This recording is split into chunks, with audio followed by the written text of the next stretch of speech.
अगर मैंने होल की डायरेक्शन से करंट समझ लिया तो इलेक्ट्रॉन के लिए भी वही आएगा, देख लो। नहीं तो माइनॉरिटी यहां पर कौन है? इलेक्ट्रॉन। इलेक्ट्रॉन पी से एन जाएगा, उसकी वजह से बनने वाला करंट किधर से किधर होगा? एन से पी। तो दोनों माइनॉरिटी का करंट सेम ही डायरेक्शन में आ रहा है, और किधर से किधर आ रहा है? एन से पी आ रहा है क्या? करंट की डायरेक्शन रिवर्स है तो ग्राफ आई ऊपरेगी, 0.7 इलेक्ट्रॉन वोल्ट ही हमको देनी पड़ेगी। अब आप बताओ, इस ई चार्ज को 0.7 इलेक्ट्रॉन वोल्ट एनर्जी देने के लिए हमें कितना वोल्टेज इसको देना पड़ेगा? 0.7 वोल्ट देना पड़ेगा। इस बात को कल डिस्कस किया था ना बार बार। तो इसका मतलब हमें यहां पर वो वोल्टेज हम कैसे देंगे? बैटरी लगाकर। तो हमारी लगाई हुई बैटरी की जो वोल्टेज है V applied voltage, that should be minimum 0.7 volt, ताकि ये होल क्या हो जाए? बैरियर को क्रॉस कर जाए, डिप्लेशन लेयर खत्म हो जाए, जीरो हो जाए, बैरियर खत्म हो जाए, डिप्लेशन लेयर खत्म हो जाए, और होल्स का कंडक्शन, इलेक्ट्रॉन्स का। मैं जब होल बोल रहा हूं तो साथ साथ यहां पर इलेक्ट्रॉन्स की भी बात कर रहा हूं भाई, है ना? मेजॉरिटी कैरियर्स की बात कर रहा हूं। दोनों क्रॉस करना शुरू कर देंगे और करंट फ्लो होना शुरू हो जाएगा। तो ग्राफ भी देख लिया था। अब हम इसमें 2-3 पॉइंट्स थे। डिप्लेशन लेयर की विड्थ घटती है बढ़ती है? कम होती है। पोटेंशियल बैरियर और जो चार्ज कैरियर से कौन से टाइप के फ्लो कर रहे हैं? मेजॉरिटी या माइनॉरिटी? मेजॉरिटी फ्लो कर रहे हैं, है ना? मिनिमम वोल्टेज कितना अप्लाई करना जरूरी है सिलिकॉन के केस में? अगर जर्मेनियम है तो? अब इसके बाद हमने फिर चौथा या पांचवा जो भी पॉइंट्स हैं, हमने रेजिस्टेंस लिख लिया था क्या? तो रेजिस्टेंस हम लिख रहे हैं, ठीक है। अब रेजिस्टेंस कहां से आ गया? कौन सा resistance? Resistance offered by PN diode in FB, forward biased. तो अब आप सोचिए, आपका ग्राफ मैंने बनाया था, आप ग्राफ दोबारा मत बनाना। ग्राफ कुछ ऐसा था ना, इस तरह का ग्राफ था। तो ये जो ग्राफ है, ये ग्राफ हमको ये बता रहा है कि पोटेंशियल बैरियर के बाद करंट सडनली राइज हो रहा है, ठीक है। ये पोटेंशियल बैरियर, और इस ग्राफ को देखकर हमें रेजिस्टेंस की इंफॉर्मेशन मिलेगी। जैसे मैं एक नॉर्मल किसी भी कंडक्टिंग मटेरियल का ग्राफ बनाता हूं, या फिर वी कर्व बनाता हूं, या IV कर्व है, खैर ये तो कोई मुझे बताएगा रेजिस्टेंस डिफाइन होता है V/I से, सही है नहीं? V/I रेजिस्टेंस होता है, वोल्टेज डिवाइड बाय करंट। अब ये जो V है, ये डायोड को अप्लाई की जाने वाली वोल्टेज है, ये उसमें से फ्लो होने वाला करंट है। अच्छा, तो यहां पर रेजिस्टेंस दो तरह से डिफाइन होता है। पहला कहा जाता है स्टैटिक, या फिर इसको बोलते हैं डीसी रेजिस्टेंस। स्टैटिक या डीसी रेजिस्टेंस का मतलब है किसी भी पर्टिकुलर पॉइंट पर बात करते हैं। चलो इधर आओ, देखते हैं। इस पर्टिकुलर पॉइंट पर मान लो जो वोल्टेज है वो V1 है, तो इस पर्टिकुलर पॉइंट के कॉरस्पॉन्डिंग जो करंट है वो क्या है? I1। तो इस पर्टिकुलर वोल्टेज पर उस डायोड के द्वारा ऑफर किया, लगाया हुआ रेजिस्टेंस कितना होगा? रेजिस्टेंस कितना होगा? V1/I1 होगा क्या? बिल्कुल सही बात है, फॉर्मूला से। अच्छा, अब दूसरी बात यह है कि इस पॉइंट पर जो टेंजेंट होगी, कि कोई भी कर्व होता है, जैसे मैं अब एक आपको बेसिक बताता हूं कि जैसे वेलोसिटी टाइम कर्व है, आप काइनेमेटिक्स में पढ़ते हो, वेलोसिटी टाइम कर्व है, उसका जो स्लोप होता है, स्लोप, वेलोसिटी टाइम कर्व का जो स्लोप होता है, क्या वो dV/dt के बराबर होता है क्या? कोई भी ग्राफ है, मान लो यहाँ ABCD कुछ भी है, इस स्केल पर V है वेलोसिटी, इस पर T है, तो इस ग्राफ का जो स्लोप होगा, देखो ना कैसे होगा।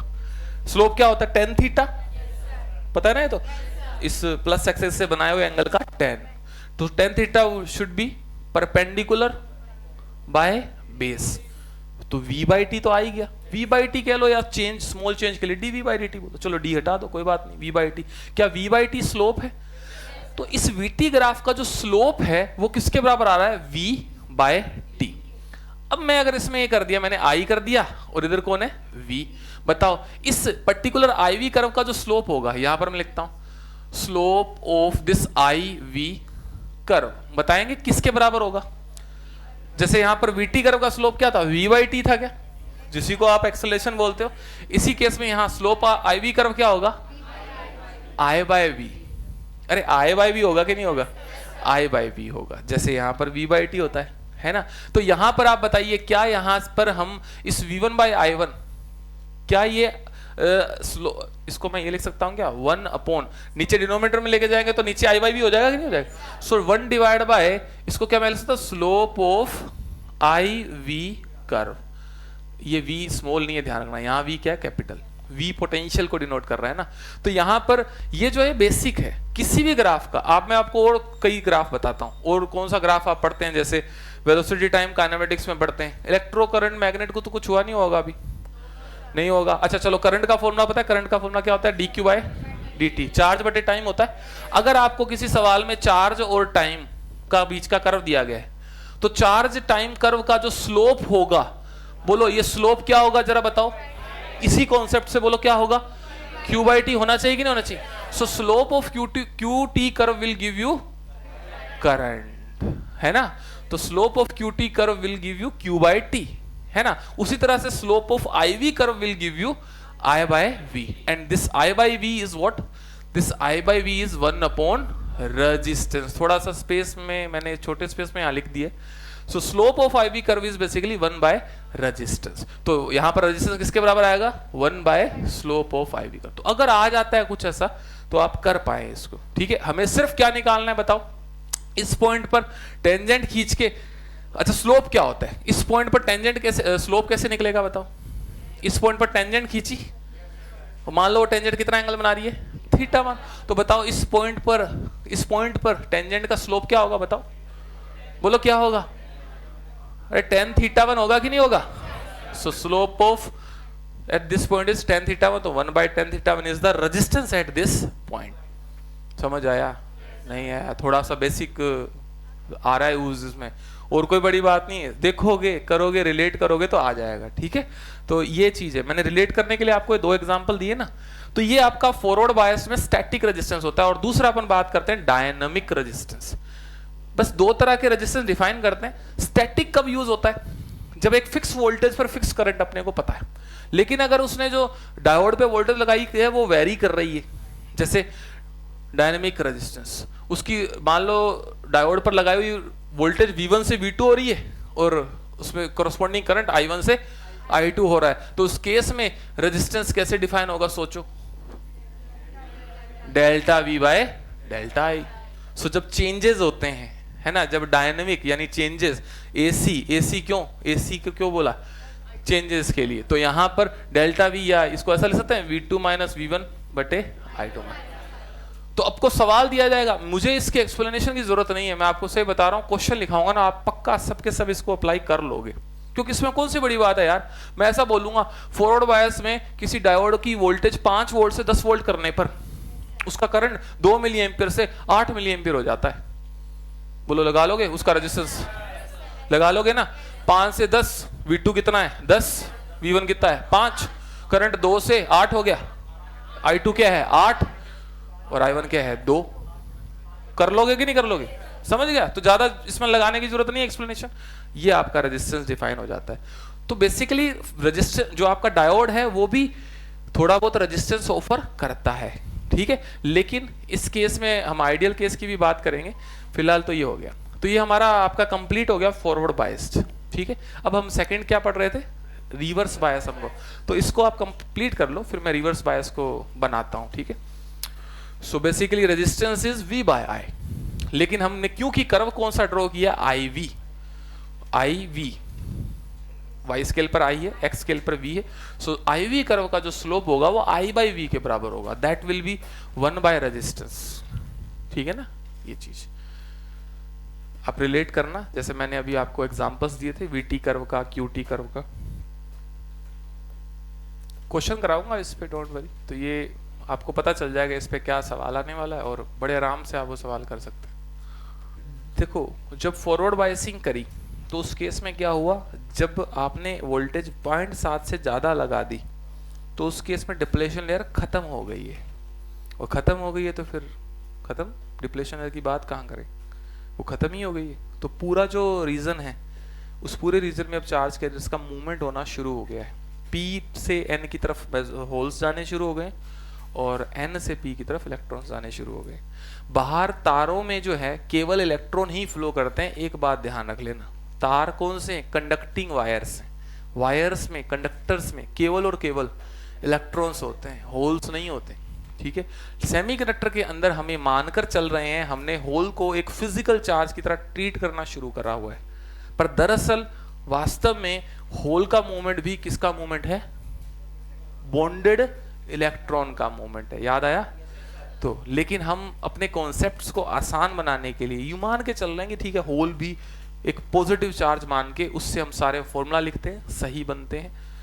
बिकॉज आपको बताया ही था, होल का मूवमेंट जिस तरफ है, इलेक्ट्रॉन का मूवमेंट उसके, बॉन्डेड इलेक्ट्रॉन का मूवमेंट उसके अपोजिट है, तो बेसिकली उसका चार्ज प्लस ही लिखा जाएगा। ठीक है, वो सारी बातें पहले हम कर चुके हैं। हाँ बना सकते, ओनली ड्यू टू, तो ये कोई ज़्यादा इसमें कुछ बात नहीं करनी, बड़ा आसान सा है ये केस। एक क्वेश्चन दिया हुआ है इसमें मॉड्यूल में कि फॉरवर्ड बायस का जो रेजिस्टेंस है, यहाँ पर एक नोट डाल के लिख सकते हैं, RFB यानी फॉरवर्ड बायस का जो रेजिस्टेंस है वो अप्रोक्सीमेटली 100 ओम के आसपास होता है। अब वो सवाल आप बोलते सर ये डेटा कहाँ से आया? वो फिक्स होता है, एक फैक्ट है, एक डेटा है। तो 100 ओम के लगभग फॉरवर्ड बायस में प्रैक्टिकली डायोड रेजिस्टेंस ऑफर करता है। रिवर्स में भी देखेंगे 10⁶ ओम, 10⁶ यानी लगभग 1,00,000 ओम, वेरी हाई है ना। बताइए। इंट्रिंसिक प्रॉपर्टी होती है, हाँ। अलग अलग इसलिए डिफाइन करा क्योंकि बेस्ड ऑन द एप्लीकेशन, हमारा एक यूज है जिसमें हमने डीसी बैटरी लगाई, डायोड लिया, अभी मैं न्यूमेरिकल्स लूंगा, बैटरी लगाई, फिक्स 5 वोल्ट की बैटरी लगाई, तो diode is operating on fix 5 volt. तो इन दैट स्टेट एक फिक्स करंट जो है कोरस्पॉन्डिंग टू 5 वोल्ट जो है उसमें फ्लो हो रहा है। इन दैट स्टेट आपका जो रेजिस्टेंस है वो कितना ऑफर कर रहा है, वो अपन उससे निकाल सकते हैं पहले वाले फॉर्मूला से। इतना करवाएगा नहीं, वैसे बता रहा हूं।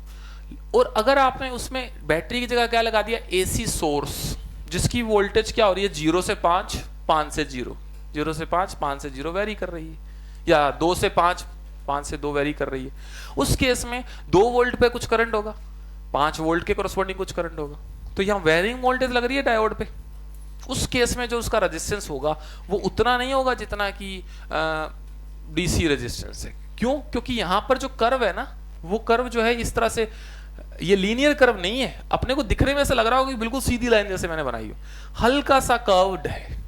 तो उस केस में क्या होगा, एसी रेजिस्टेंस की वैल्यू किन्हीं 2 पॉइंट्स के बीच कुछ कम आए, डिफरेंट आएगी, और डीसी किसी पर्टिकुलर पॉइंट पर रेजिस्टेंस डिफरेंट आएगा। ज्यादा वेरिएशन नहीं होंगे, ज्यादा उसमें चेंज नहीं होंगे। तभी तो मैंने एक वैल्यू लिख दी है कि फॉरवर्ड बायस में लगभग कितना होता है, 100 ओम होता है। मैंने इसमें कहीं मेंशन किया कि ये डीसी है यानी डायनेमिक है या स्टैटिक है, ऐसा मेंशन किया नहीं। वो एप्लीकेशन पर बेस्ड होता है कि आपने उस पर एसी सोर्स लगाया है या डीसी सोर्स लगाया है, लेकिन आपको ऐसा करवाएगा नहीं। आपको तो सीधा जैसे क्वेश्चन पूछेगा, अभी एग्जांपल दिया ना मैंने कि ऐसा एग्जांपल देगा कि वोल्टेज इतने से इतनी होगी, करंट इतने से इतना हो गया, बता रेजिस्टेंस कितना होगा। तो आप कौन सा लगाओगे फिर इस केस में? डायनेमिक वाला। डेल्टा भी पूछेगा भी, डायनेमिक रेजिस्टेंस बताओ। और अगर फिक्स वोल्टेज दे देगा, इतनी वोल्टेज पर इतना करंट फ्लो हो रहा है, तब बता रेजिस्टेंस। तो तुम्हारे पास और वो है ही क्या, ऑप्शन ही क्या है? आप क्या करोगे, V/I करोगे। 2 वोल्टेज दी, 2 करंट दिया, तो डेल्टा V/डेल्टा I करोगे। 1 वोल्टेज और 1 करंट दिया तो क्या करोगे, V/I करोगे, है ना। तो इसलिए कोई कंफ्यूजन वाली बात तो इसमें आएगी ही नहीं। हाँ हाँ, फ्लक्चुएशन हो रहा है वोल्टेज में।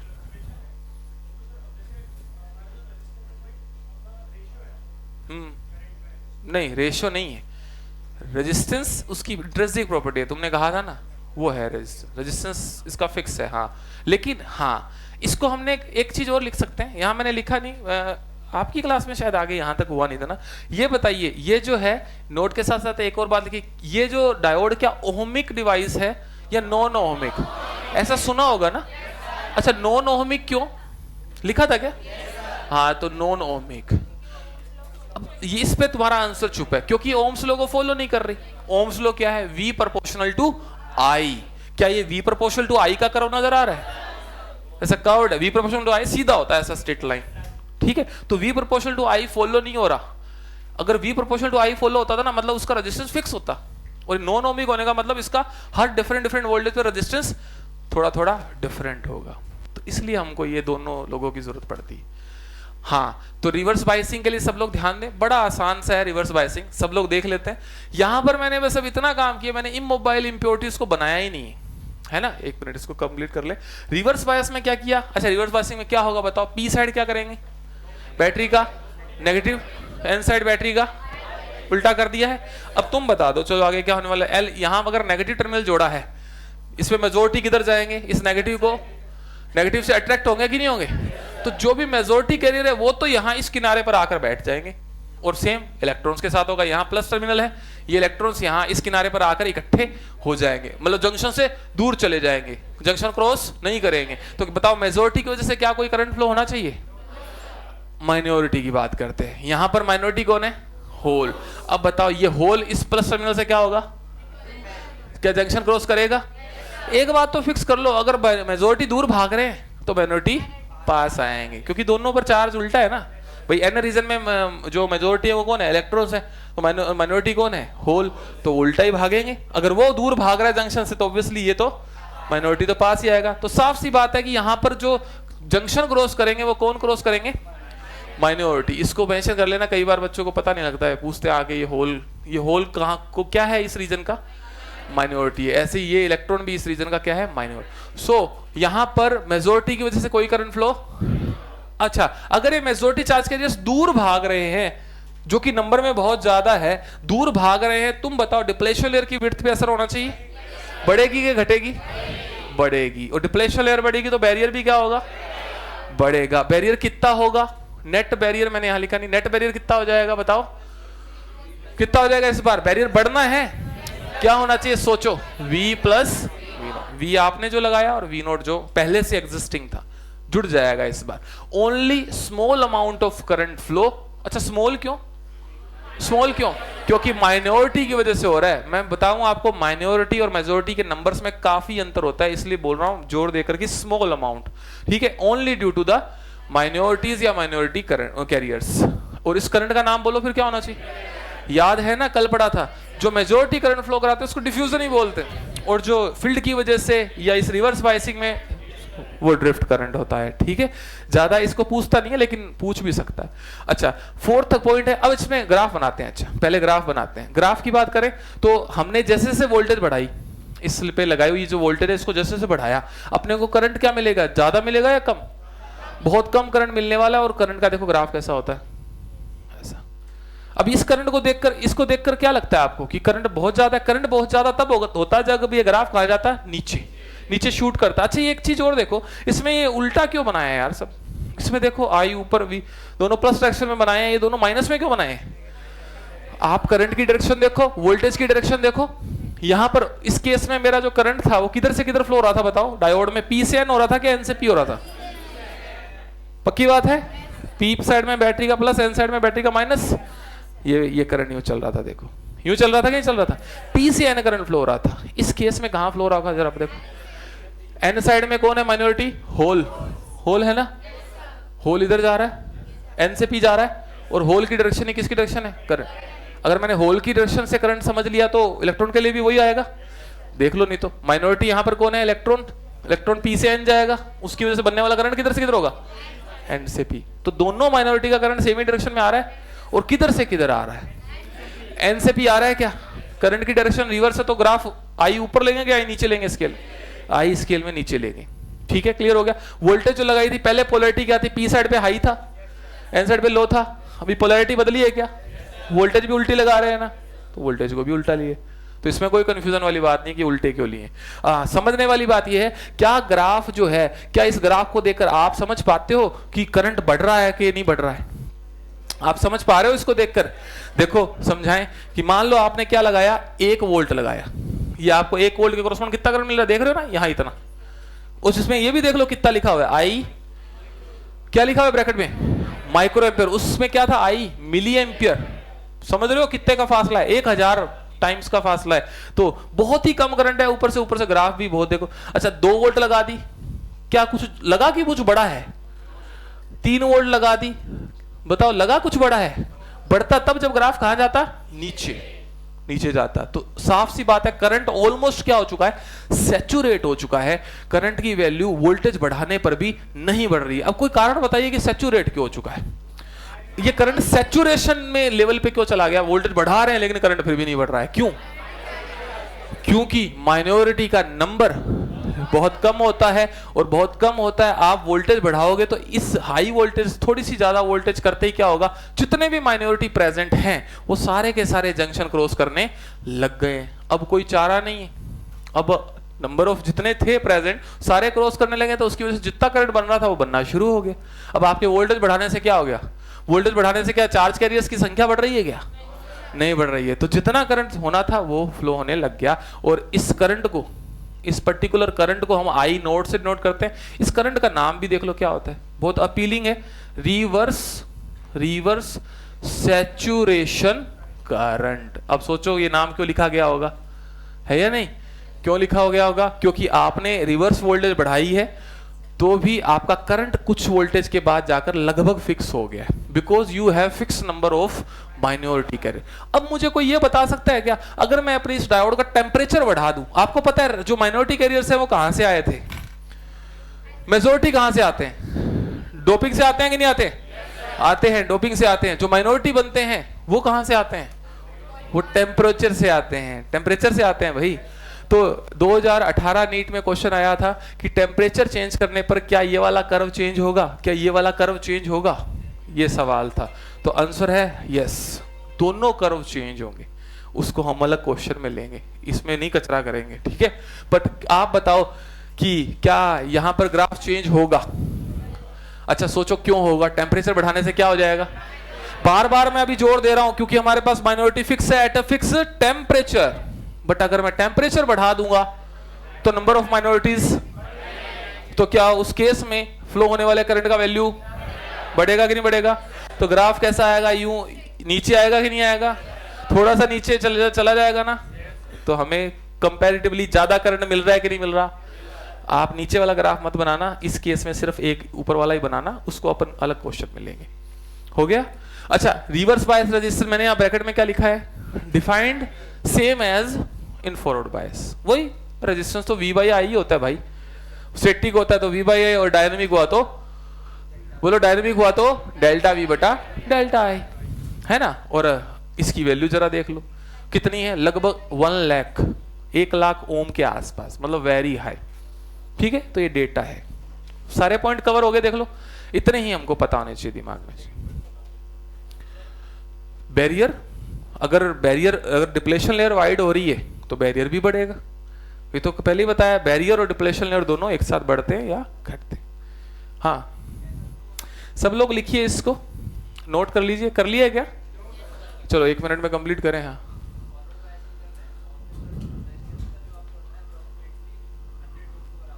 हाँ ये डेटा होता है, ऐसा है। हाँ, नॉर्मल रूम टेम्परेचर पर इस तरह का स्टेट होता है। क्यों, मतलब 100 क्यों आया, कम क्यों नहीं आया?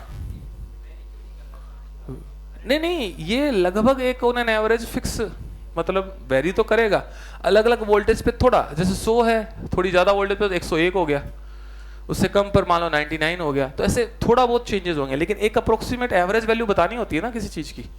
तो हमें इससे ये रेंज लग रही है इसकी आइडिया कि जो फॉरवर्ड बायसिंग में वो लगभग कितने आसपास का रेजिस्टेंस ऑफर करेगा, 100, और रिवर्स बायसिंग में लगभग कितने ज्यादा रेजिस्टेंस ऑफर करेगा, 1 लाख हो। ठीक है, ये हम ये बताना चाह रहे हैं कि फॉरवर्ड में diode offer very low and in reverse में क्या, diode offer very high resistance. ठीक है, और फॉरवर्ड में करंट का वैल्यू ज्यादा होता है, रिवर्स में करंट का वैल्यू लगभग नेग्लिजिबल सा होता है, ये बताना चाह रहे हैं। ठीक है, ये कंप्लीट कर लिया सबने? चलिए अब इस पे हम न्यूमेरिकल्स करेंगे।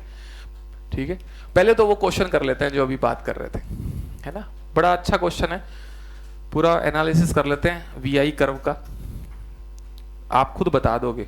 ठीक है, मैं यहां सिर्फ क्वेश्चन बना रहा हूं। ठीक है, इसको नोट कर लीजिए, ट्राई करना, सोचना, हो जाएगा। ठीक है, अच्छा, नीट 2018 में सिर्फ एक क्वेश्चन आया, ये सिर्फ इतना सा पूछा था, ये जो आई और वी के बीच का ग्राफ है ना, जो हम बना रहे हैं इसको डायोड की VI कैरेक्टरिस्टिक्स बोला जाता है, VI कैरेक्टरिस्टिक्स। ठीक है, तो नीट 2018 में ऐसा सवाल आया कि टेम्परेचर चेंज होने से डायोड की कौन सी कैरेक्टरिस्टिक्स चेंज होती है, फॉरवर्ड वाली या रिवर्स वाली या दोनों। तो बस इतना सवाल आया, केवल इतना सा सवाल आया था कि तो हमारा आंसर क्या आएगा, दोनों। पर हम पूरा एनालिसिस कर रहे हैं उसमें कि चेंज होगी तो टेम्परेचर बढ़ने पर ग्राफ कैसा जाएगा, उसके लिए मैं आपको दो ग्राफ ड्रॉ करके बता रहा हूं। जैसे ये ग्राफ मान लिया T1 पर है, ये T2 पर है। ये ग्राफ फॉरवर्ड बायस में है क्या, बताओ। फर्स्ट क्वाड्रेंट में ये फॉरवर्ड बायस का ग्राफ है क्या? रिवर्स बायस का कौन से क्वाड्रेंट में बनेगा? थर्ड में बनेगा ना। तो दोनों को इकट्ठा बना रहे हैं ना, और कोई नई बात नहीं है। ये तो आपको पता ही है कौन सा टेम्परेचर ज्यादा है। सो मैं यहां क्वेश्चन लिख देता हूं, आप भी लिखिए। Compare temperature T1 and T2, T3 and T4। तो T1 T2 में से कौन कम कौन ज्यादा, T3 T4 में से कौन कम और कौन ज्यादा। बस ये क्वेश्चन है। Sorry, reverse bias voltage, forward bias voltage,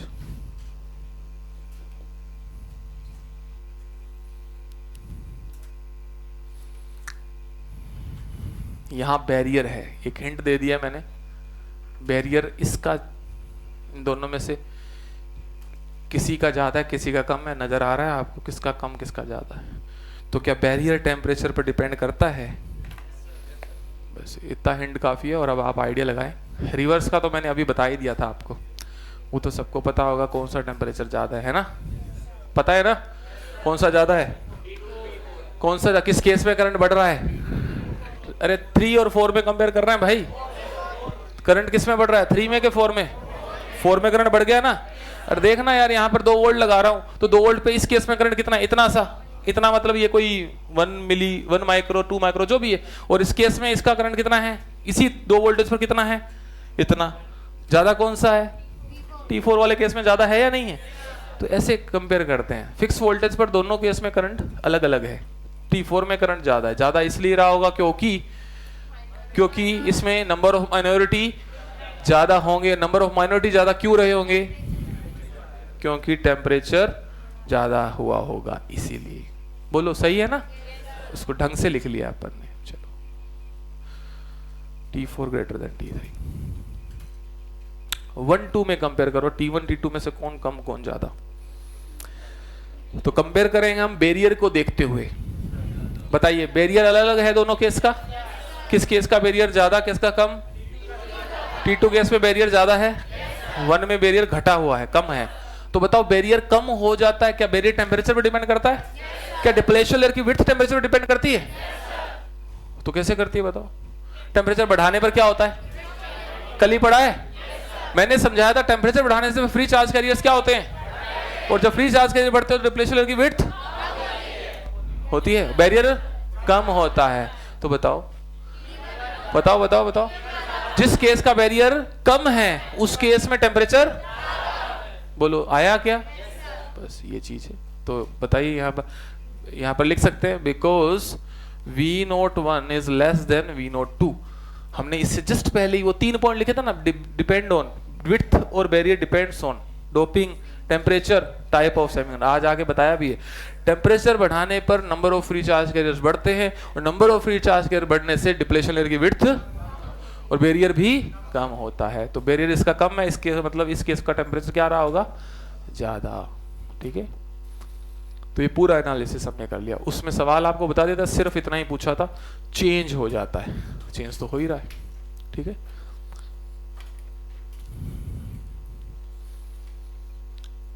चलो अब हम न्यूमेरिकल करते हैं आगे।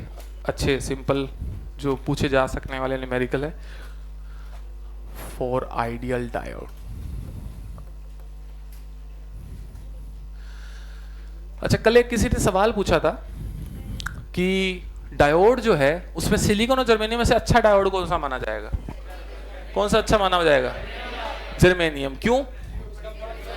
जर्मेनियम का पोटेंशियल बैरियर कम होता है। अच्छा, हम आइडियली ये बोलते हैं आइडियल डायोड वो होता है जिसका पोटेंशियल बैरियर, अब जर्मेनियम का सिलिकॉन से क्या है, कम है, तो मतलब ये है कि अगर बैरियर घट रहा है तो डायोड जो है आइडियल की ओर अप्रोच कर रहा है, अच्छा हो रहा है, तो सबसे अच्छा ही तो आइडियल कहा जाएगा, सबसे अच्छा, अच्छे से भी अच्छा, तो अच्छे से अच्छे का बैरियर कितना होगा, 0। तो अगर हम आइडियल डायोड की बात करें तो उसके लिए पोटेंशियल बैरियर कितना है होता है, उसके लिए फॉरवर्ड बायस का रेजिस्टेंस कितना होता है बताओगे? हमने क्या बोला था, फॉरवर्ड बायसिंग में practically resistance of diode is very low, that is near to 100 ohm, तो it should be very low and it should be 0 for ideal case. तो सबसे कम कितना हो सकता है, 0। तो इसका मतलब फॉरवर्ड बायस में आइडियल डायोड जो है वो कितना रेजिस्टेंस ऑफर करेगा, बिल्कुल 0। और रिवर्स बायस में हमने बोला था वो बहुत हाई होता है, अब हाई से भी हाई, उससे भी हाई, बोलो कितना, इन, तो आइडियल के केस में वो इनफाइनाइट ही हो जाएगा। अच्छा, 0 रेजिस्टेंस का मतलब अगर किसी, मैं तार की बात करूं, कंडक्टिंग वायर का रेजिस्टेंस हम कितना मानते हैं, 0। अरे 0 मानते हैं कि नहीं मानते हैं? जो सर्किट आप बनाते हो ऐसे, ये आर लगाया, ये बैटरी लगाई, ये जो तार आपने जोड़े, इन तारों का रेजिस्टेंस कितना है, 0 ही है ना। अरे यार इनका भी रेजिस्टेंस लिए गए कभी तुमने? तुम तो ये देखते हो हाँ ये आर लगाया है, वी लगा, तो वायर्स का रेजिस्टेंस हम क्या मानते हैं, 0। उसमें कोई पोटेंशियल ड्रॉप नहीं होता, क्योंकि रेजिस्टेंस होगा तो पोटेंशियल ड्रॉप होता है। सो यहां पर अगर ये 0 रेजिस्टेंस ऑफर कर रहा है, मतलब हमारा डायोड किसकी तरह बिहेव कर रहा है, प्लेन तार की तरफ, यानी करंट को आसानी से जाने दे रहा है। और इस केस में आप सोचो, इनफाइनाइट रेजिस्टेंस मतलब बिल्कुल भी करंट नहीं जाना चाहिए, तो ये टूटे हुए सर्किट की तरह। देखो अब बताना, ओपन सर्किट, बताओ इस सर्किट में करंट कितना फ्लो होगा, इस सर्किट में कितना करंट फ्लो होगा, कैसे पता लगा 0? ओपन सर्किट इसी को बोलते हैं कि नहीं है, ओपन सर्किट। ओपन सर्किट में क्या करंट फ्लो हो सकता है क्या? तो रेजिस्टेंस इसमें इनफाइनाइट होने का मतलब हमारा डायोड कैसा बिहेव कर रहा है, ओपन सर्किट, ब्रोकन वायर। यहां पर बना भी देता हूं, देखो ये हमारा डायोड है, फॉरवर्ड बायस कब होगा, जब यहां पर क्या लगा, हाई, यहां पर क्या लगा, लो। दिस इज इक्विवेलेंट टू, तो हमको सवाल आएगा, हमको ये आइडेंटिफाई करना यार ये हाई, ये फॉरवर्ड है क्या, फॉरवर्ड है तो इसको क्या कर दूं, प्लेन वायर से रिप्लेस कर दूं और सर्किट को सोल्व कर लूं। सर्किट को सोल्व करने के लिए हमें नॉर्मल ओम्स लो, नॉर्मल केवीएल आना चाहिए, ठीक है। अच्छा, अगर रिवर्स बायस ले, रिवर्स बायस कब होगा, पी साइड में क्या लगाएं, लो, एल साइड, एन साइड पे, तो ये रिवर्स बायस है।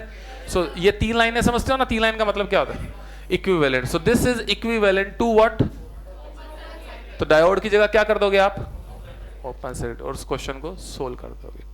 क्लियर है? इतना काम करेंगे, क्वेश्चन करते हैं इस पे बेस्ड, नोट करिए इसको, ठीक है। इतनी सी एक इंफॉर्मेशन है। अच्छा, एक छोटा सा एक पॉइंट और सुनिए, इंपॉर्टेंट है, एक बार क्वेश्चन आया हुआ है। यहां पर मैंने क्या बोला, बैरियर कितना है, 0 है। इसका कर्व बनाते हैं, आई वी कर्व बनाते हैं, वी आई, जैसे वो बनाया ना, अभी देखो ये बनाया ना, इसके हम आइडियल डायोड का वी आई कैरेक्टरिस्टिक्स ड्रॉ कर रहे हैं, देख लेना, बड़ा इंटरेस्टिंग है। अच्छा मुझे बताओ बैरियर कितना है आइडियल डायोड का, यानी यहां पर जो करंट शूट कर रहा था 0.7 वोल्ट पर शूट कर रहा था सिलिकॉन के केस में, इस केस में कहां पर शूट करेगा, कहां पर शूट कर जाएगा, 0 पर ही शूट कर जाएगा क्या? और इस केस में जो 0 पर शूट कर जाएगा, तो 0 कहां है, यहां है ना, ये लाइन देख रहे हो क्या आप, ये कौन सा कर्व है, किसका, ये कौन सा कर्व बना दिया मैंने, फॉरवर्ड बायस कर्व बना दिया क्या?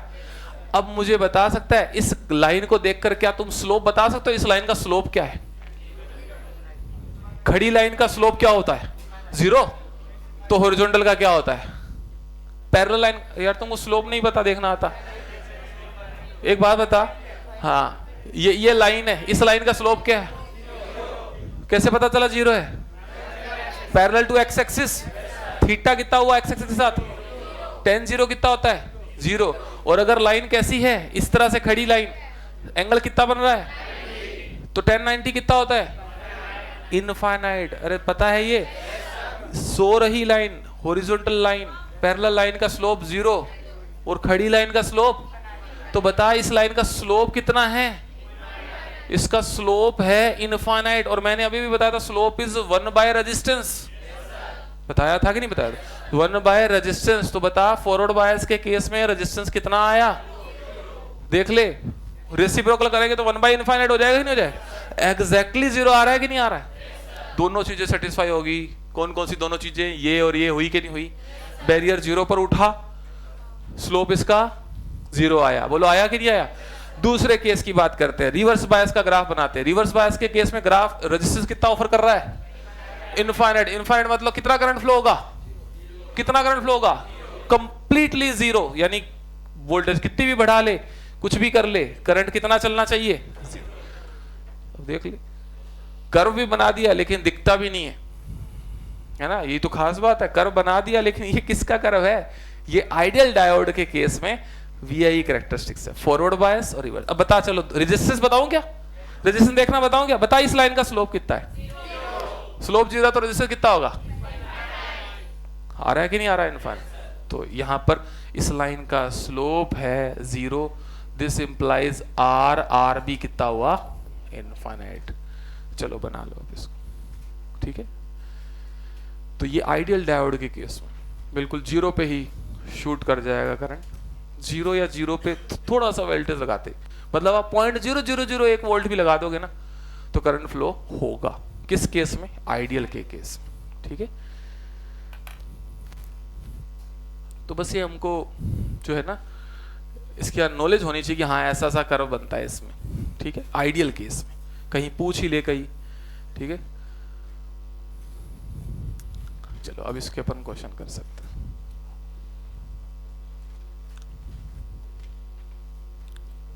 ये बना लिया होगा ना सबने?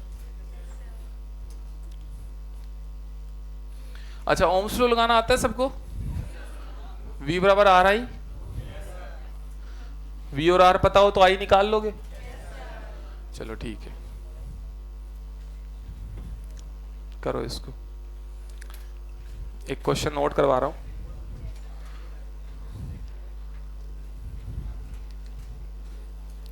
एक मिनट का 2 मिनट का गैप ले लेता हूं मैं भी। तुम लिख लो इतनी देर है ना, तुम मत तो, ठीक है?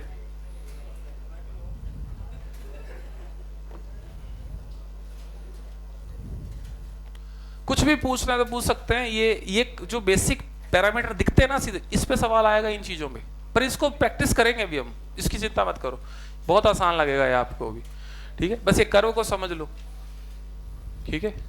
आइडियल डायोड का बैरियर जीरो होता है, इसका मतलब जीरो भी करंट बढ़ना चाहिए, बढ़ रहा है। रेजिस्टेंस जीरो होता है, इसका मतलब लाइन क्या होनी चाहिए? बिल्कुल खड़ी लाइन, 90 डिग्री एंगल पर होनी चाहिए।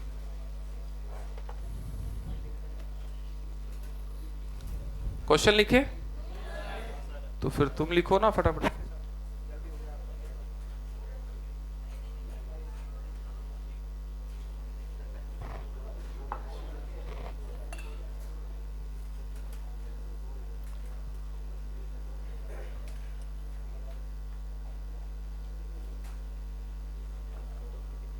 ये दिख रहा है क्या रेड में? रेड में दिख रहा है क्या लास्ट तक? रेड तो ऐसा सुना है दूर तक दिखता है, दिखना चाहिए फिर तो।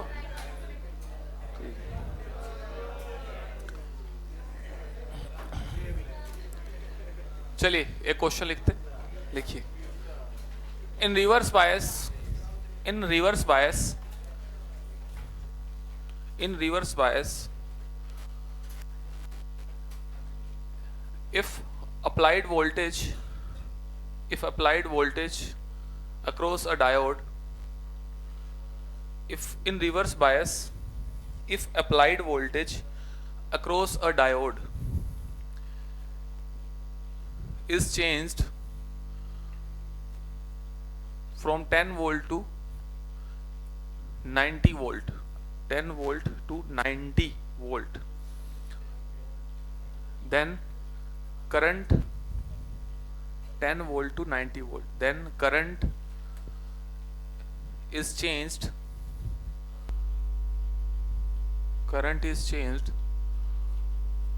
from 3 microampere to 11 microampere, 3 3 micro ampere to 11 micro ampere. Find reverse bias resistance of diode. Reverse biased resistance of diode 10, केवल 10 होगा. फॉरवर्ड में तो कम. कुछ तो प्रैक्टिकलिटी रखो.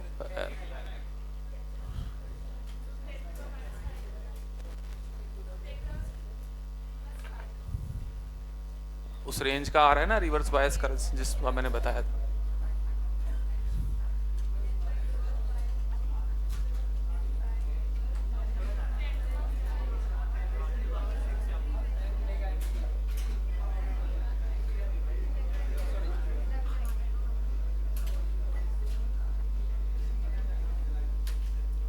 हाँ हुआ क्या? तो सीधा फॉर्मूला लगाना है.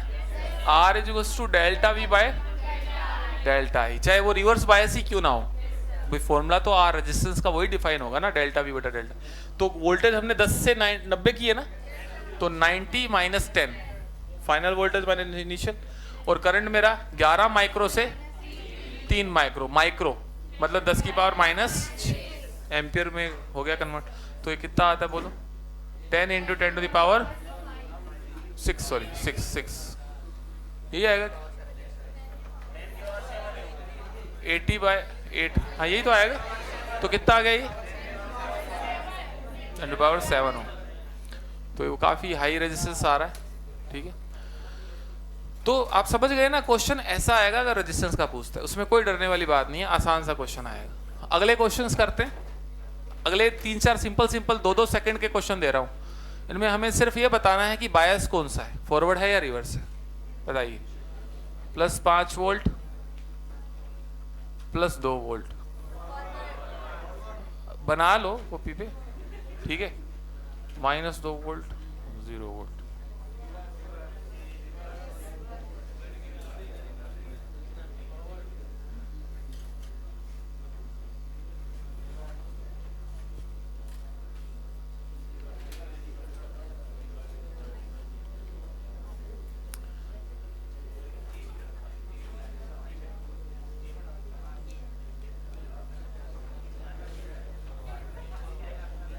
अरे बात नहीं, जल्दी करो. ये बस सिंपल से कुछ क्वेश्चन है प्रैक्टिस के लिए, है ना. ज्यादा वक्त नहीं मिलेगा इसमें. करिए बस ये करिए फटाफट से. इनको कर दीजिए और बता दीजिए कौन सा बायस्ड है इसमें. क्वेश्चन लिख करके. अच्छा, दोनों तरफ कुछ कुछ वोल्टेज लगाइए. अलग अलग तरीकों से इसको मैंने शो किया है. जैसे ये अर्थिंग है, पता होगा आपको. अर्थिंग मतलब पोटेंशियल कितना? 0 वोल्ट. यहाँ 5 वोल्ट, यहाँ बैटरी लगा दिया है. तो अलग अलग तरीके से सर्किट में आपको ये चीजें दिखेंगी, तो आपको डील करना आना चाहिए.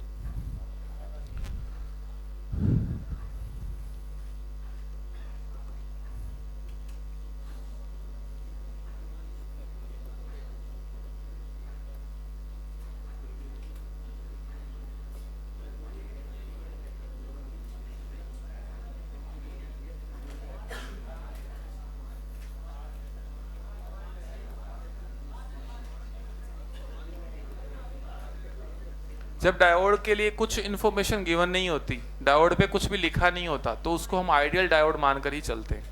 ठीक है, इन सवालों में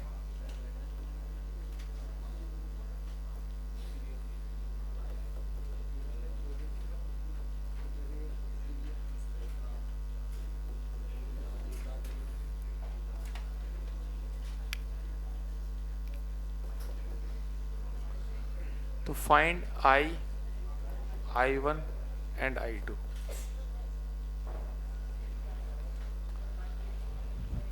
हाँ, इसको पहले वाले को बता सकते हैं क्या आ रहा है. हम एक दोनों में से हाई देख रहे हैं. हाई कौन सा है? 5 हाई है. हाई किस तरफ जुड़ा हुआ है? P पर. इसका मतलब क्या हुआ?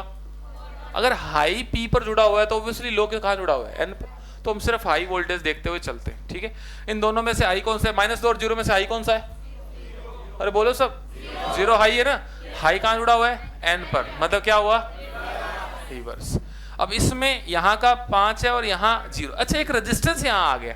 तो सुनो सुनो, जब भी सर्किट में ऐसा रेजिस्टेंस हो तो रेजिस्टेंस को इग्नोर करते हुए आप उस टर्मिनल को सीधा यहाँ आकर एक तरह से सोचो जुड़ा हुआ है, मतलब यहाँ का पोटेंशियल 0 है तो एक तरह से रेजिस्टेंस को इग्नोर कर दो, तो इस डायोड के तीसरे पर कितना जुड़ा हुआ है? 0 0। तो आप देखो 0 और 5 में से कौन कम कौन ज्यादा? 5 ज्यादा है क्या? हाई कहाँ जुड़ा हुआ है? N पर जुड़ा हुआ है। बोल क्या होगा? रिवर्स। तो ignoring the resistance just check कि फॉरवर्ड है या रिवर्स है। उसके बाद इसमें ध्यान से देखो। अच्छा, इस केस में अच्छा ये अर्थिंग मतलब यहाँ का पोटेंशियल कितना है? अब एक कॉन्सेप्ट सीखो जो करंट में भी बहुत काम आएगा। यहाँ का पोटेंशियल 0 है, ये 10 वोल्ट की बैटरी है। बैटरी का रिस्पॉन्सिबिलिटी होता है दोनों टर्मिनल के अक्रॉस वोल्टेज कितनी मेंटेन करना। अगर 10 वोल्ट की है तो 10 वोल्ट। अच्छा, इस सिरे का पोटेंशियल माइनस इस सिरे का पोटेंशियल क्या होना चाहिए? 10। तो इस सिरे का अगर 0 है तो इस सिरे का कितना होना चाहिए? दूसरा तरीका आप यूं इस तरह से कर सकते हो सीधा सीधा, जैसे यहां का पोटेंशियल आपको पता चल गया 0 है, आप ऊपर जाओ, ऊपर जाओ। ऊपर मतलब कहां से कहां जा रहे हैं? माइनस से। जब भी माइनस से प्लस आप क्रॉसिंग करते हो तो आप उसमें क्या करते हो? प्लस साइन लेते हो। यहां का पोटेंशियल 0 है, अब ऊपर जाएंगे माइनस में तो 0 में 10 क्या करेगा? जुड़ेगा। तो 0 प्लस 10 यानी 10। अगर ऐसा होता, जरा एक एग्जांपल और लेके मैं बताता हूं। जैसे मान लो यहां का पोटेंशियल 2 वोल्ट है, ठीक है, दिया है। मान लो ये 10 वोल्ट की बैटरी है। अब बताओ यहां का पोटेंशियल कितना होगा? बताओ कितना होगा? ऊपर जा रहे हैं 2 से, 2 में कितना आएगा? माइनस से प्लस जा रहे हैं, 10 जुड़ेगा या घटेगा? माइनस से प्लस जा रहे हैं तो जुड़ता है। 2 में 10 जुड़ेगा, बोल यहां का कितना हो गया? और जो लोग 8 बोल रहे थे, सोचो यहां का 8 यहां का 2, तो पोटेंशियल डिफरेंस कितना हो गया? 8 माइनस 2 6 वोल्ट की बैटरी है क्या? अब जरा देख 12 volt minus 2 volt 10 volt potential difference आ रहा है, वेरीफाइड है। अगर इसमें उल्टा होता, जरा देखो, अगर उल्टा होता ऐसे, ये इस तरह से होता, बता आप क्या होता? यहां का पोटेंशियल 2 है तो ऊपर जा रहे हैं, कहां से कहां जा रहे हैं?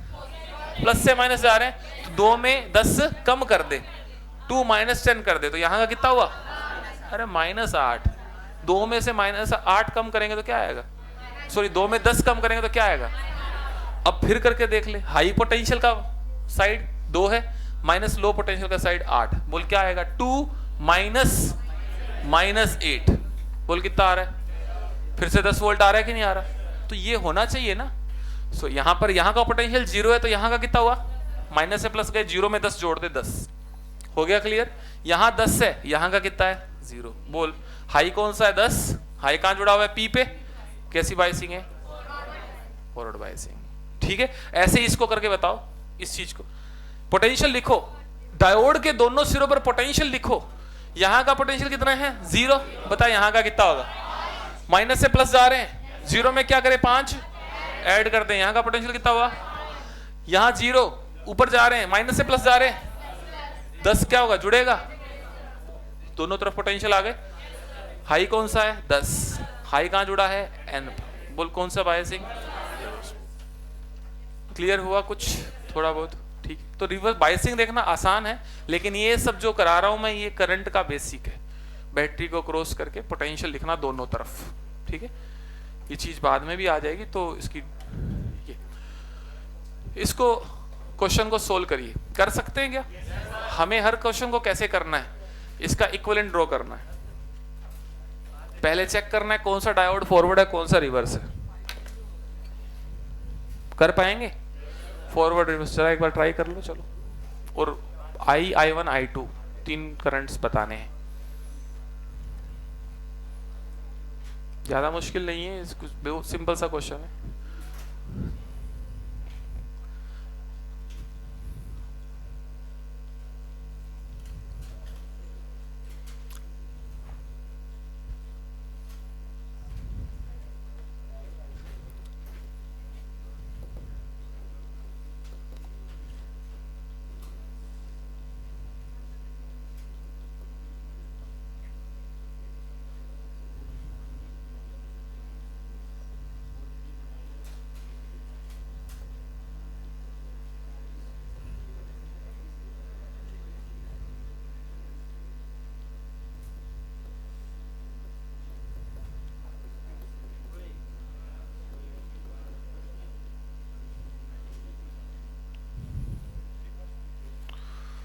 दोनों केस में हम इक्विवेलेंट, इक्विवेलेंट से मतलब है हम डायोड को या तो हमारा डायोड प्लेन वायर दिखना चाहिए या हमारा डायोड ओपन सर्किट दिखना चाहिए, ठीक है, इस हिसाब से सर्किट बनेगा। तो मैं क्या कहना चाह रहा हूं, इसमें एक क्वेश्चन मैं बता रहा हूं, ये वाला करेंगे, कर लिया क्या वैसे, एक बार ट्राई कर लो। चलो डायोड्स बता दो इसमें, ये वाला ऊपर वाला डायोड क्या है, फॉरवर्ड है या रिवर्स है, इसमें किसी को कोई डाउट नहीं होना चाहिए। प्लस सिरा जाकर इसके पी से जुड़ रहा है, फॉरवर्ड है। तो मैं जब सर्किट ड्रॉ करूंगा, दोबारा ड्रॉ करूंगा, अगर हम सीख रहे हैं, अगर हमको थोड़ी भी दिक्कत है तो सर्किट को बनाएं। मैंने उस डायोड की जगह क्या कर दिया, प्लेन तार, यही तो इसी के लिए तो किया था वो पॉइंट, वो टॉपिक पढ़ा था। अब इसमें ये बता, ये माइनस सिरा जाकर कहाँ, इस वाले के एन से जुड़ रहा है कि नहीं जुड़ रहा, सीधा देख ले बस, ये माइनस सिरा जाके कहाँ जुड़ा, इग्नोरिंग द रेजिस्टेंस, एन से जुड़ रहा है, मतलब ये डायोड क्या हुआ, अगर माइनस सिरा एन से जुड़ रहा है तो क्या हुआ, फॉरवर्ड। प्लस सिरा जाकर किससे जुड़ रहा है, पी से, फॉरवर्ड हुआ कि नहीं हुआ। क्या करूं इसको, बोल प्लेन वायर से रिप्लेस कर दूं, चलो कर दिया। अब इसकी बात करें, माइनस सिरा जाकर इसके कहां पे, पी से जुड़ रहा है कि नहीं जुड़ रहा, माइनस सिरा जाकर इसके पी से, बोलो ये क्या हुआ, क्या करूं। अब बता दे करंट कहां कहां कैसे कैसे जाने वाला है। I1 सबसे पहले बता, I2 कितना होगा, 0 होगा, है ना। और क्या I और I1 बराबर होंगे, क्योंकि सिंगल लूप बचा है, जो I होगा वही I1 होगा। ये तो सबसे पहला सवाल था, आसान ही था ना, ठीक है। तो I बराबर I1 कितना होगा, अब ओम्स लॉ देखो, 10 और ये कितना है 2, तो 10/2 5, दोनों करंट 5-5 एम्पियर हो जाएंगे। ऐसे अगला सवाल करना है आपको। अगला वाला क्वेश्चन अच्छा क्वेश्चन है, थोड़ा ध्यान से करिए। एक और कॉन्सेप्ट इसमें इन्वॉल्व है, कॉन्सेप्ट ऑफ शॉर्ट सर्किटिंग। बिल्कुल उसी तरह से इसको इक्विवेलेंट बनाओ। इसका पहले इक्विवेलेंट में कौन शॉर्ट सर्किट हो रहा है, प्लेन वायर हो रहा है, कौन ओपन सर्किट हो रहा है, ऐसा बनाओ। करंट ही बताने हैं भाई, ठीक है ना, I1 एंड I2 सभी क्वेश्चंस में, I1 I2 I3 इतने करिए। चलिए पहले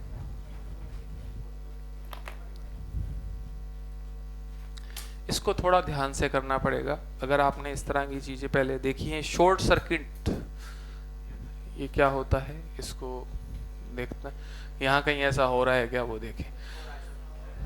तो इस क्वेश्चन को मैं बता रहा हूं, है ना। अच्छा, इसमें डायोड्स तो पता चल गए होंगे सबको कि कौन फॉरवर्ड है, क्या दोनों फॉरवर्ड है, दोनों फॉरवर्ड है, ठीक है। तो दोनों को मैं क्या कर देता हूं, प्लेन तार से रिप्लेस कर देता हूं।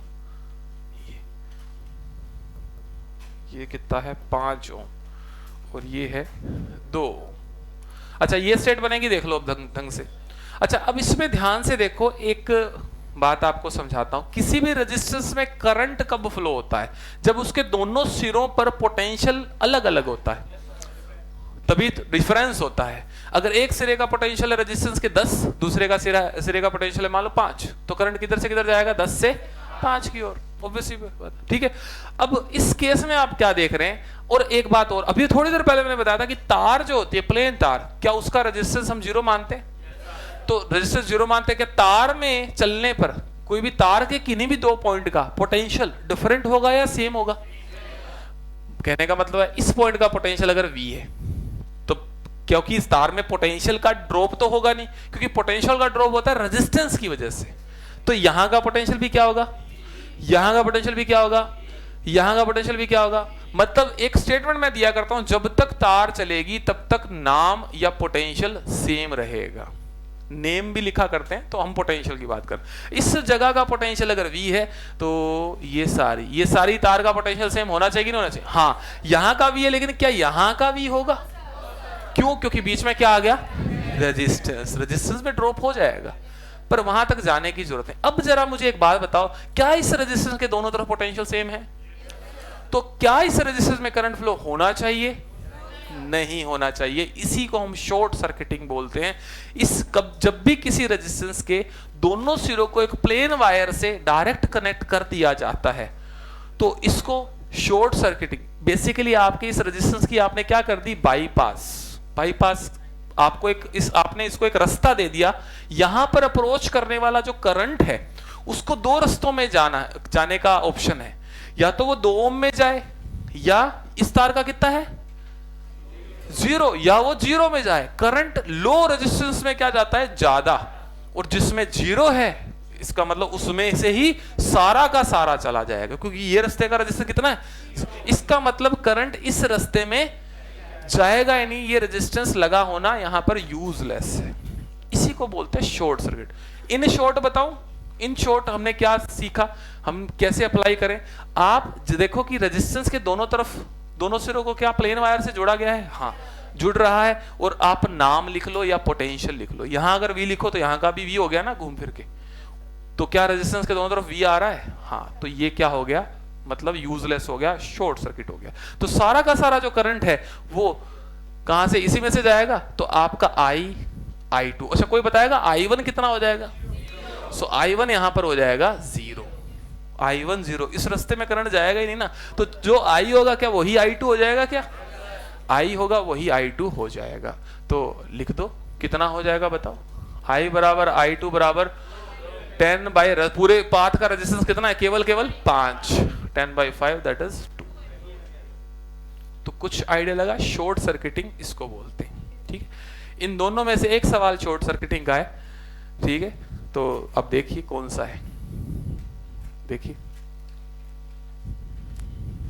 ट्राई करें इसको, करें फटाफट से। ऊपर वाला पहला क्वेश्चन करिए, बहुत आसान है, आप चेक करिए डायोड कैसा है, फॉरवर्ड है या रिवर्स है। इक्विवेलेंट सर्किट ड्रॉ कर दीजिए और फिर क्वेश्चन को सोल्व कीजिए। इक्विवेलेंट ड्रॉ कर देने के बाद आपका सवाल सेमीकंडक्टर का नहीं बचता, आपका सवाल नॉर्मल करंट वाला हो जाता है, ठीक है। तो करंट इलेक्ट्रिसिटी के अगर आपके बेसिक सवाल भी अगर आपको आते हैं तो आप ये कर पाएंगे। अभी अगर पढ़ा नहीं है करंट तो हो सकता है आपको थोड़ा टफ लग सकता है, क्योंकि पढ़ा ही नहीं, अभी सवाल प्रैक्टिस नहीं है। अदरवाइज ये देखो ना कितने आसान है, इसमें टफ तो मैं दे ही नहीं रहा हूँ सर्किट के क्वेश्चन अभी।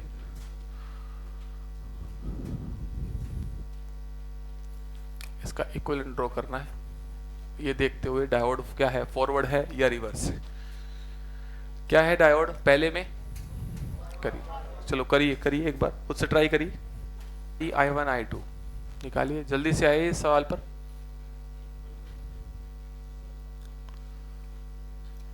इक्विवेलेंट ड्रॉ कीजिए।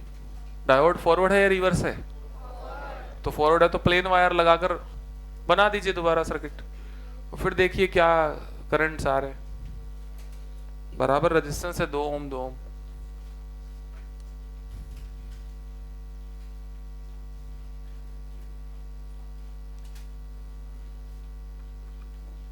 ये आपका 3 ओम, ये I1, ये I2। कुछ शॉर्ट सर्किट हो रहा है क्या यहाँ पर कुछ शॉर्ट सर्किट हो रहा है क्या। अब किसी को लग रहा है हो रहा है, यस, कहां से हो रहा है फिर ये बताओ, है ना। तो यही है, थोड़ा सा यू टेढ़ा मेढ़ा बना देते ही कंफ्यूजन बन जाता है ना, जबकि बड़ा सिंपल सवाल है। एक बात बताओ, ये जो ये घुमा फिरा के यूं रेजिस्टेंस को डिजाइन बनाया है, ठीक है, ये सिंपल तार ही तो है, ठीक है। क्या इस रेजिस्टेंस को मैं सीधा यूं तरीके से इंसानों की तरह यूं नहीं जोड़ सकता।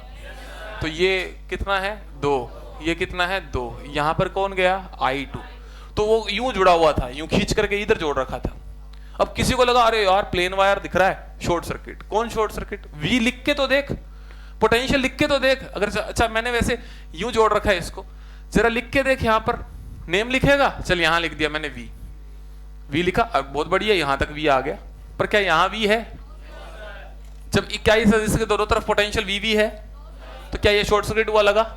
अच्छा क्या इस रेजिस्टर के दोनों तरफ पोटेंशियल VV है, क्या ये शॉर्ट सर्किट हुआ, ऑब्वियसली नहीं है। तो आप नेम लिख लो, आप सर्किट के डिजाइन पे मत जाओ। यहाँ का पोटेंशियल V1 है तो यहाँ का पोटेंशियल कुछ मान लिया V2, मतलब सेम तो नहीं है ना, हमें निकालना नहीं है, कोई पूछ नहीं रहा हमसे। यहाँ का V1 होगा तो यहाँ का V2 होगा, यहाँ V1 तो यहाँ V1 जरूर होगा, लेकिन उससे क्या मतलब है। तो इस रजिस्टर में करंट का फ्लो होगा, इस रजिस्टर में भी करंट का फ्लो, और ये दोनों रेजिस्टेंस एक्चुअल में क्या ये V1 V2 के बीच में जुड़ा हुआ है, क्या ये V1 V2 के बीच में जुड़ा हुआ है, क्या इस पे पोटेंशियल डिफरेंस और इस पे पोटेंशियल डिफरेंस सेम है। और जिनमें पोटेंशियल डिफरेंस सेम होता है वो दोनों कैसे होते हैं, पैरेलल होते हैं। तो 2 और 2 पैरेलल, ठीक है, तो यहां बताओ, चलो दो दो पैरेलल, पैरेलल का आपको करना आता है क्या? दो और दो का पैरेलल कितना होता है? एक। दो और दो का पैरेलल होता है एक। ये हो गया पूरा एक। एक के साथ तीन क्या होगा? सीरीज में होगा 4। तो बोल करंट कितना चला? आई 16/4। तो आई का वैल्यू आ गया आपका 4 एम्पियर।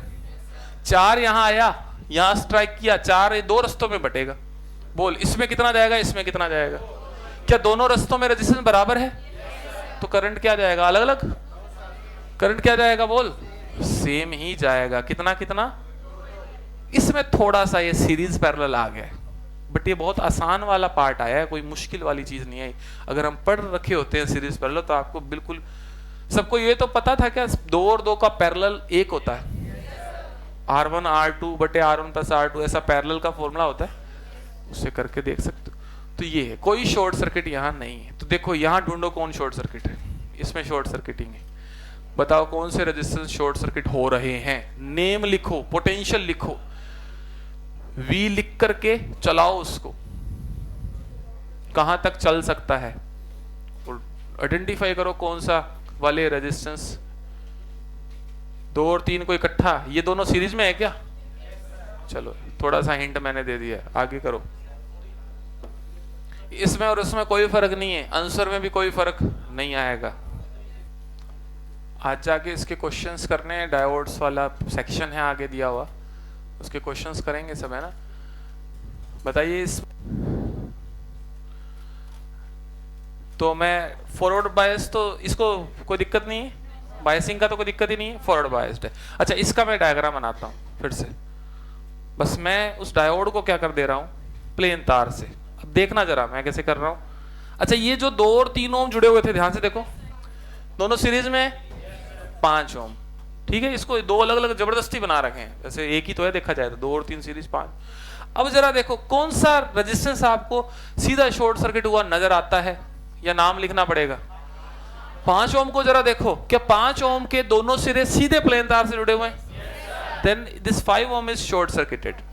अब दूसरे तरीके से समझ लेते हैं, यहां का नाम, ये तो बात पक्की है कि ये वाला जो है ये और ये नहीं है, क्योंकि ये तो पहले भी नहीं थे ना यार, इसको तो बता ही दिया था। चलो नाम लिख के देख लेते हैं और क्लियर हो जाएगा। यहाँ का पोटेंशियल, नाम मतलब नाम या पोटेंशियल, यहाँ का पोटेंशियल अगर मैं V मानता हूं तो V को कहां तक पहुंचा सकते हो? बोलो यहां तक पहुंचा सकता हूं क्या? क्यों? प्लेन तार, प्लेन तार चलेगी तो पोटेंशियल सेम रहेगा, क्योंकि प्लेन तार में पोटेंशियल ड्रॉप नहीं होता। V बता, और कहीं जा सकता है V? इधर ब्लॉक हो गया, इधर ब्लॉक हो गया, उधर चला गया। अब बता क्या इस रेजिस्टेंस के दोनों तरफ पोटेंशियल, क्या इस रेजिस्टेंस में करंट फ्लो होगा? नहीं होगा। ये कौन है? I3। I3 क्या हो जाएगा? इसका मतलब ये रेजिस्टेंस में करंट फ्लो नहीं हो रहा, इसका लगा होना का कोई मतलब नहीं है। चलिए बाकी ये सर्किट देख लो और ये सर्किट देख लो, क्या फर्क है? बचे हुए सर्किट को देख लो, इसको और इसको, कोई फर्क है क्या? तो क्या आंसर में कुछ फर्क आएंगे क्या? तो बस मतलब यही था कि अपने को शॉर्ट सर्किट देखना आ जाए थोड़ा सा, बाकी कुछ सवाल और करेंगे तो अच्छे से आ जाएगा, ठीक है। तो बताइए आई कितना है? 2 पैरेलल, वही सेम चीज है, सारा आंसर वही आएगा। 4 एम्पियर, I1 I2 ये कितने आएंगे? 2 2 ठीक है। तो कोई बात नहीं, अगर आपको ऐसा लगता है कि ये शॉर्ट सर्किटिंग वाले में हमको थोड़ा हेजिटेशन, थोड़ा सा कम फीलिंग आई, तो आप सवाल करेंगे तो आएगी डेफिनेटली, ठीक है। मैं बेहतर जो बता सकता था वही था। आप तार देखिए, उस पर नाम लिख लीजिए या पोटेंशियल लिख लीजिए, जहां आपको डाउट हो रहा है कि हाँ यार ये शॉर्ट सर्किट हो सकता है। एक का दुक्का सवाल ही मिलेगा कोई आपको, ऐसा नहीं है कि सारे इसी से ऐसे मिलेंगे। तो एक अब आइडियल जो डायोड होता है उसका बैरियर कितना होता है? आइडियल डायोड का बैरियर कितना होता है? 0। लेकिन प्रैक्टिकल का तो 0 नहीं होता ना। अब एक बार बताओ, प्रैक्टिकल डायोड का जो ग्राफ बनाया था फॉरवर्ड बायस में, करंट की जो राइजिंग है वो कहां जाकर स्टार्ट हुई थी? बैरियर के बाद, है ना। यानी बैरियर तक उसमें करंट ऑलमोस्ट क्या था? 0। इसका मतलब ये है, मुझे एक बार बताना, मेरे पास एक डायोड है सिलिकॉन का, उसका बैरियर है 0.7। अगर मैं उस पर 0.3 वोल्ट की बैटरी लगाता हूं, कितना करंट फ्लो होगा? 0 होगा। 0.6 की लगा दूं तो भी, और 0.7 लगाऊं तो भी 0 ही होगा। 0.7 तो बैरियर खत्म करने में चला जाएगा। लेकिन अगर मैं 1 वोल्ट की बैटरी लगाता हूं तो सोचो क्या होना है। होना यह है कि 1 वोल्ट में से 0.7 वोल्ट का कमीशन लगेगा। कमीशन मतलब समझ गए? 1 वोल्ट में से 0.7 वोल्ट का जो वोल्टेज है बैटरी का, वो कहां चला जाएगा? बैरियर को खत्म करने में। और बचा हुआ कितना? 0.3 वोल्ट। उसकी वजह से सर्किट में क्या फ्लो होगा? करंट। अब ये जो कमीशन है इसको यहां पर कैसे इन्वॉल्व करें हम, उसको देखो। डायोड के ऊपर लिखा हुआ है देखो 0.7 वोल्ट कोमा 2 ओम। अब ये बिल्कुल अंडरस्टूड वाली बात है। 0.7 वोल्ट इसका क्या दिया गया? बैरियर। और 2 ओम इसका क्या दिया गया? Forward bias resistance. ऐसा लिख भी देगा आपको सवाल में, ठीक है। अब हाई लो डायोड फॉरवर्ड है कि रिवर्स है? और ये कमीशन वाली बात किसमें है? फॉरवर्ड में या रिवर्स में? फॉरवर्ड में ही है ऑब्वियसली यार। बैरियर खत्म किस में होता है? फॉरवर्ड में होता है कि रिवर्स में होता है? रिवर्स में तो बढ़ जाता है। तो यहां पर इस चीज को हम कैसे इसमें इन्वॉल्व करेंगे कि हम क्या करें? पी साइड और एन साइड। पी साइड मतलब एक बैटरी यहां पर लगा देंगे। जैसे हम पहले सवालों में क्या कर रहे हैं, वहां पर प्लेन तार जोड़ रहे हैं। प्लेन तार इसलिए जोड़ रहे हैं क्योंकि उसका बैरियर भी 0 है और उसका रेजिस्टेंस भी हम क्या मान के चल रहे हैं? 0। यहां कुछ रेजिस्टेंस भी है, यहां कुछ बैरियर भी है। तो हम उस बैरियर को कैसे इन्वॉल्व कर रहे हैं? बैटरी जोड़कर। अभी पता चल जाएगा कैसे। और रेजिस्टेंस को तो रेजिस्टेंस लगाकर कर रहे हैं। रिवर्स बायस जाइए। रिवर्स बायस के केस में कोई चेंजेस नहीं है। रिवर्स बायस में हाई रेजिस्टेंस आता है प्रैक्टिकली, और आइडियली तो इनफाइनाइट आता है। तो उसको हम ऑलमोस्ट वही आइडियल वाला केस ही मानकर चलेंगे जैसे पहले मान रहे थे। जरा देखो यहाँ सवाल को। इस केस में सिलिकॉन लिख दिया है, और वहां पर अगर सवाल में लिखा हो कि प्रैक्टिकल डायोड है, वहां पर मेंशन भी करेगा कि उसका बैरियर कितना है? 0.7। अगर सिलिकॉन है तो 0.7 बोल दिया। हो सकता है 0.6 दे दे, तो जितना देगा लेना उतना ही है, ठीक है ना। अब बताओ इसको मैं कैसे बोल रहा हूं, कैसे करना है इसको? क्या ये फॉरवर्ड बायस है? क्या फॉरवर्ड बायस है? तो मैंने क्या बोला, कैसे डील करना है? डायोड की जगह क्या कर देनी है? बैटरी लगा देनी है। बैटरी कैसे लगानी है आपने देखा क्या उधर ध्यान से? डायोड का पी साइड है, उस पर बैटरी का प्लस, वैसा का वैसा। कितने वोल्ट की बैटरी लगानी है? अब जरा देख इसमें कि ये 1 किलो ओम यानी 1000 ओम, ये 5 वोल्ट की बैटरी का करंट कैसा है? क्लॉकवाइज है क्या? प्लस से माइनस होता है। इस 0.7 वोल्ट की बैटरी का करंट कैसा होगा? अगर ये अकेली जुड़ी हो तो एंटी। कुल मिला के ये दोनों बैटरी सीरीज में है। सीरीज में बैटरी का कॉम्बिनेशन किया जाता है, और सर्किट का सीरीज का जो नेट वोल्टेज होता है, इन बैटरी का नेट वोल्टेज या तो होता है वो V1 प्लस V2। चलो मैं बता देता हूं बेसिक। अगर दो बैटरीज कैसे जुड़ी हो? ऐसे, ये सीरीज में जुड़ी हैं, और एक दो जुड़ी हैं कैसे? ऐसे। अब देखो दोनों बैटरीज एक के बाद एक जुड़ी है। इस ऊपर वाले केस में V नेट कितना होगा बता सकते हैं? और नीचे वाले में कितना होगा बता सकते हैं? ऊपर वाले केस में दोनों बैटरीज का करंट क्या है? मतलब दोनों सपोर्ट में है। इसका मतलब नेट वोल्टेज क्या होगा? V1 plus. नीचे वाले केस में दोनों का अपोजिट है या नहीं है? इस केस में नेट वोल्टेज क्या लिखी जाएगी? बड़े में से छोटे वाले को माइनस। अब बताओ क्या ये सपोर्ट में है क्या अपोज में? ये बोल रही है क्लॉकवाइज, ये बोल रही है, तो बोल सर्किट का नेट वोल्टेज कितना होगा? 5 माइनस। बोलो होगा कि नहीं होगा? क्या उस 5 में से वो बैरियर खत्म हो गया क्या? वो कमीशन ले लिया क्या? तो वही तो लेना था। 5 में से 0.7 का कमीशन ले लिया। अब बता करंट कितना आएगा फिर? 4.3। ये 4.3 आया ना? 4.3 डिवाइड बाई 1000। बोलो आंसर क्या लिखूं? बोलो आंसर क्या लिखूं? नहीं, 4.3 मिली एम्पियर। बोलो यही लिखेंगे? लिखेंगे नीचे 1000 है ना, समझ गए ना? -3। क्लियर हुआ क्या ये कैसे डील करना? इसको साइड में लिख लेना, इस चीज को अगर लिखना चाहते हो। ये एक सवाल और ये पॉइंट नोट कर लीजिए। तो हमें प्रैक्टिकल डायोड के क्वेश्चंस भी करने हैं। ये कैसे करने हैं आपको पता चल गया, ठीक है।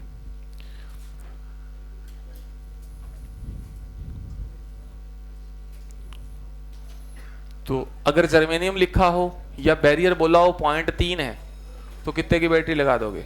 0.3 की लगा दोगे, ठीक है। बस ये चीज थी। इस पे 2-3 सवाल अपन अगली क्लास में करेंगे जाके, ठीक है। और कोई ज्यादा इसमें टफ काम नहीं है।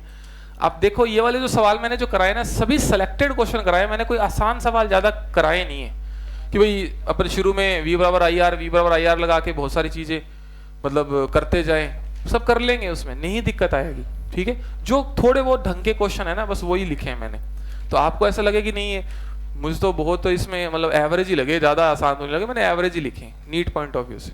किसी को अच्छे और आसान लगे तो उसने प्रैक्टिस की होगी पहले, इसलिए लग रहे हैं उसको।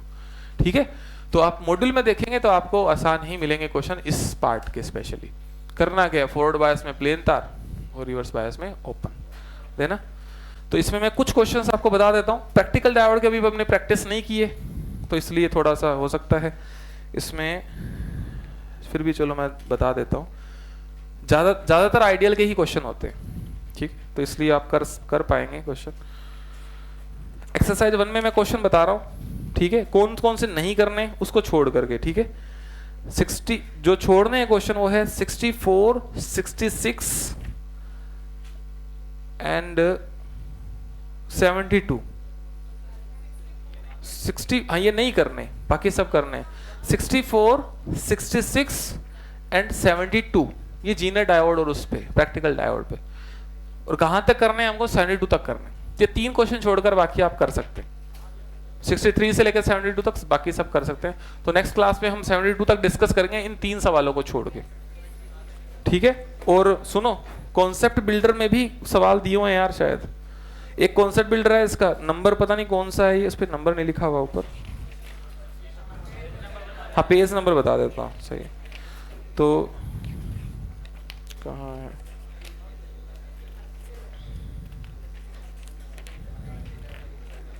ये पेज नंबर 24। पेज नंबर 24 में आप लोग ये लास्ट 7th क्वेश्चन छोड़ करके पहले 4 क्वेश्चन ही है उनको करना, ठीक है। तो करने के लिए आपके पास कुछ 12-14 क्वेश्चन हो। वापस मैं भूल गया, पूछ लेना साथ वाले से, ठीक है। ओके, ये करके आना, कल अपन डिस्कस करेंगे।